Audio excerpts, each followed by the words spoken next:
The other thing that's new though, and this is really a huge problem, is we have started using what are called ballot marking devices. And a ballot marking device masquerades as a paper ballot. There's been a lot of people say, well, we need to get back to paper ballots. It feels like we have paper ballots. I'm filling something out and stick it in a machine. Yeah, but let me tell you what's really happening.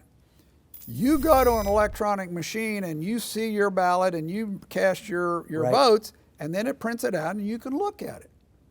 And you Yep. say, well, that's how I voted, great. And then Yep. you take it over and put it into a reader.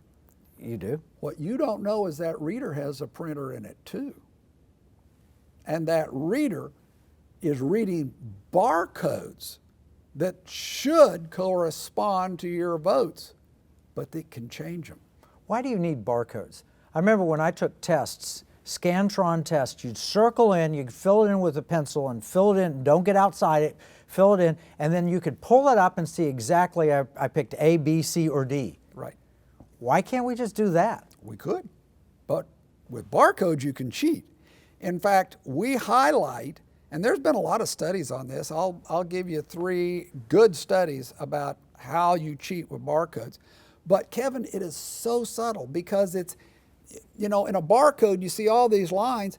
Did you know that just the thickness of the line can change the difference between being a 4 and a 7, and that puts you at a different place in the ballot that, by the way, Seidel designed? Now, what happens is you say, I want to vote for these people. You put it through the printer. The barcode can change it.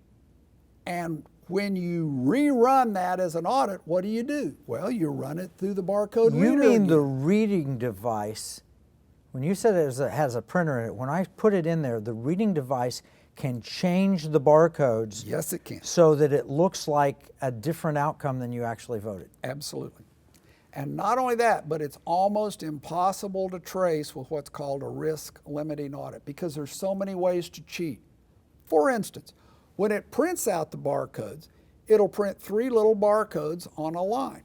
Well, what happens if you had 11 races? Well, that means the last space should be blank.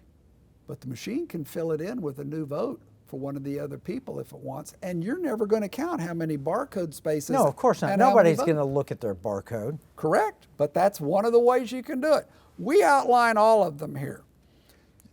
We have what we call the undervote thief, the opportunity maker, the stowaway, the invalidator, the fixer, the substitute, the bottom feeder, the unauditable record, the blackout, and the code injection, all of which are different ways to cheat and make it untraceable from the original document.